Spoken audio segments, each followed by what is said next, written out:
E aí, minha rapaziada, tudo bem com vocês? Mais um vídeo aqui do canal Brown Fogo. O vídeo que eu vou soltar aí, cara, na madrugada, né? Eu tô aqui, nesse momento, cara, peço até desculpas aqui por não estar apoiado e tal, tô segurando aqui a câmera com a mão. Nesse momento eu tô começando aqui a organizar minha mala, né? Inclusive um recado para vocês antes da gente começar esse vídeo aqui, que é sobre centro de treinamento, né, do Botafogo e tudo mais. Tô arrumando a minha mala, né? Ela já tá aqui, ó, começando a ser arrumada e tudo mais, né? Porque vamos para Paris, né? O Brownie vai para Paris daqui uma semana, na verdade daqui 5 dias, sexta-feira, né? Eu tô bem pilhado, tô bem nervoso pra falar a verdade, tá batendo uma ansiedade grande, porque, vai ser minha primeira cobertura de Jogos Olímpicos, né? Fora do Brasil. Eu vou com a minha agência maravilhosa, né, cara, que é a Play 9, ativando marcas, com quem, assim, marcas que eu, sei lá, cara, só em sonho pensava em trabalhar junto e hoje posso estar com elas, né, tô trabalhando com elas, enfim.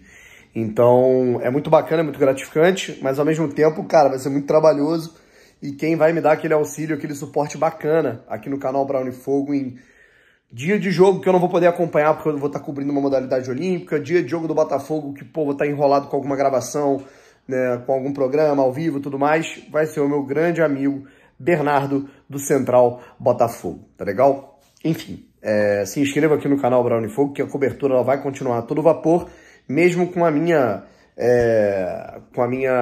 parada, né, cara, digamos assim, com a minha presença em território francês por 25 dias, né? Eu retorno junto com a Almada, basicamente, né? Faltando 2 dias ali para o confronto da Libertadores, a gente vai estar aqui, né? Eu vou nesse jogo entre Botafogo e Palmeiras na próxima quarta-feira e depois desse jogo eu vou partir para a França e aí vou perder alguns aí jogos consideráveis do Botafogo presencialmente. Mas enfim, é a vida, né, cara? São coberturas, são trajetórias, são momentos, é importante, tá? E falando sobre trajetória, falando sobre momentos, falando sobre memórias, eu quero falar aqui sobre nome de CT, tá legal? Eu falei que eu tava a fim de fazer uma live, né? Não sei quando que eu vou conseguir fazer, eu tô querendo fazer na segunda, na terça, né? Vamos ver como é que vai sair. Mas a grande questão, né, cara, é que a gente viu, né, notícias, né? Primeiro o Eduardo Paes, né? Nós já divulgamos um vídeo aqui, já fizemos um vídeo sobre uma matéria, né, do Eduardo Paes, na verdade, um vídeo de 5 minutos do prefeito do Rio de Janeiro na frente do Newton Santos, explicando algumas situações e falando sobre o CT. Em primeiro lugar, o John Textor, ele queria, né, um CT, uma área muito grande para construir um centro de excelência, para fazer o maior CT da América Latina para a base profissional do Botafogo, né, e para a rede multiclubes. E esse terreno, né, cara, dessa dimensão, dessa proporção, nesse momento ele não existe no Rio de Janeiro, certo? Esse é o primeiro ponto. Segundo fator, o CT, né, cara, que a prefeitura estava querendo, terreno, né, que a prefeitura estava querendo dar, era um terreno que ele, assim, cara, não fazia sentido já que o Botafogo já tem o Lonier. Então o Botafogo ele vai comprar o espaço Lonier dos irmãos Moreira Salles, né, que são eles os donos, e vai pagar, né, cara, digamos assim, mensalmente uma outra quantia para eles, tá legal? E com isso o Botafogo já se agita, né, e vai fazer reformas, né, cara, com alvará, né, que com certeza vai ser dado pela prefeitura para que sejam construídos, né, na parte de trás mais campos ali para a base, né, para que o Botafogo consiga construir ali alojamento, tudo mais para as suas categorias de base. É o ideal? Não. Eu acho que para aquilo que o Botafogo estava querendo fazer, não vai dar para colocar, por exemplo, todas as categorias de base lá. Eu não sei qual vai ser a solução encontrada, né, pelo John Textor. Até porque, cara, nós precisamos melhorar a nossa base, cara. A gente tem que voltar a ser clube formador.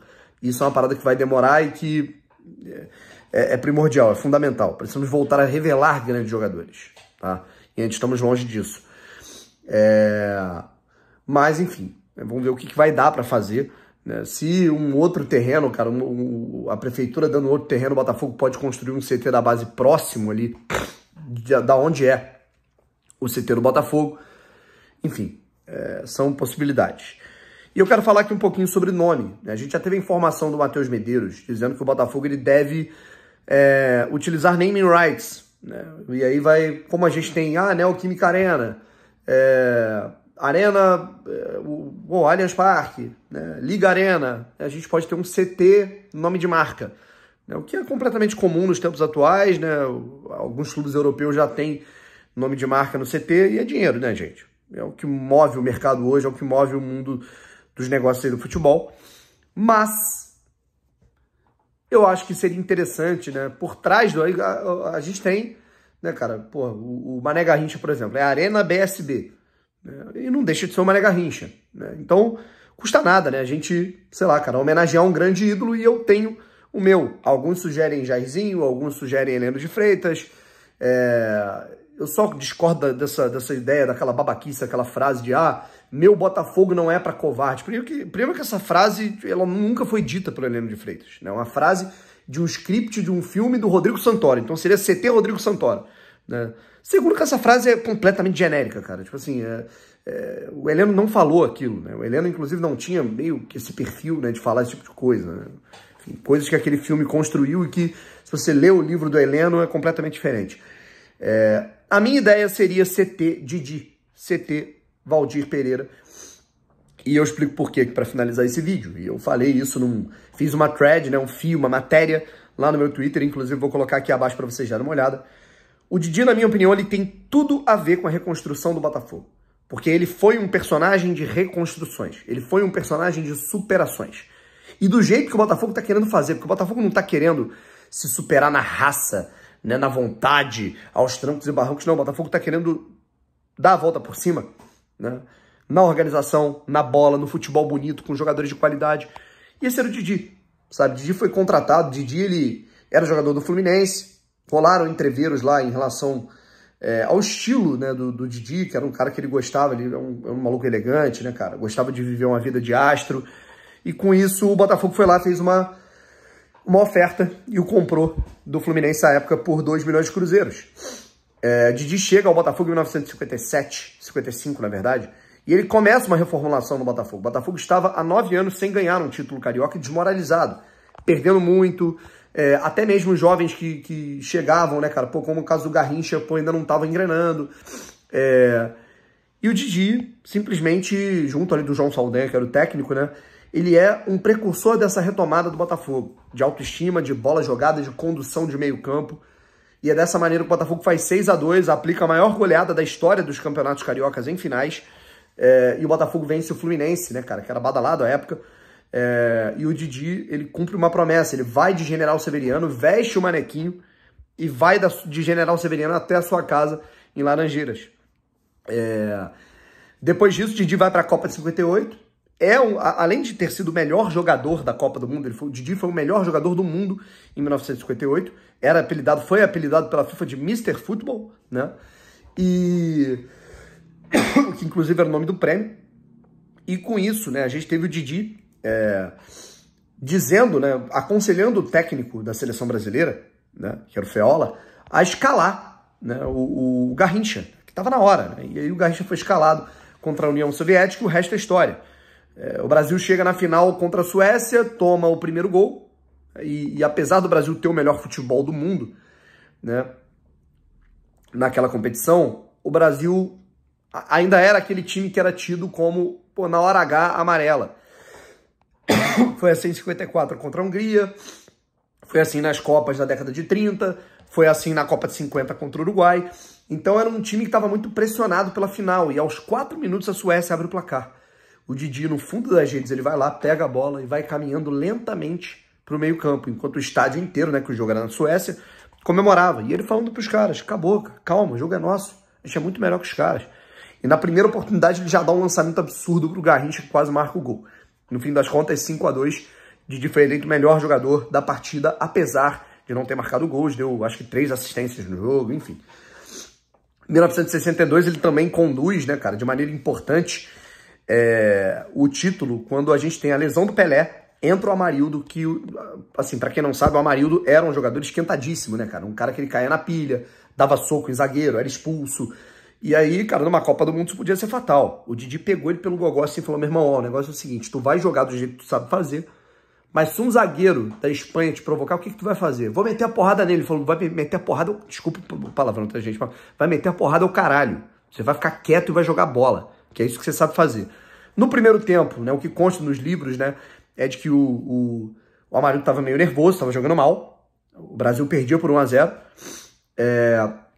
E aí tivemos o Didi falando para ele, meu irmão, olha pro lado, só tem Botafogo, é Zagallo, Garrincha, eu. Só tem Botafogo aqui, fica tranquilo. Né? É só jogar o que você sabe. O Amarildo mete 2 gols e classifica o Brasil para a próxima fase. O Amarildo, inclusive, meteu o gol na final, né? E dessa maneira o Brasil foi campeão. Ou seja, Didi foi o responsável por uma retomada de autoestima e de glórias do Botafogo e da seleção brasileira. Se o Brasil hoje é pentacampeão do mundo e teve uma reviravolta para passar de uma seleção amarelona para a maior campeã do mundo, para o país do futebol, tudo passa por Didi. Tudo. Certo? O nosso país, a nossa formação como país do futebol passa por esse cara. Tá? Em todos os sentidos. Qualidade, formação, carinho com os jogadores mais jovens, reviravolta. E o Botafogo é isso, cara. Volta por cima. Sabe? A gente teve a seleção peruana também. Didi foi um técnico, né? Tem tudo a ver com seu treinamento.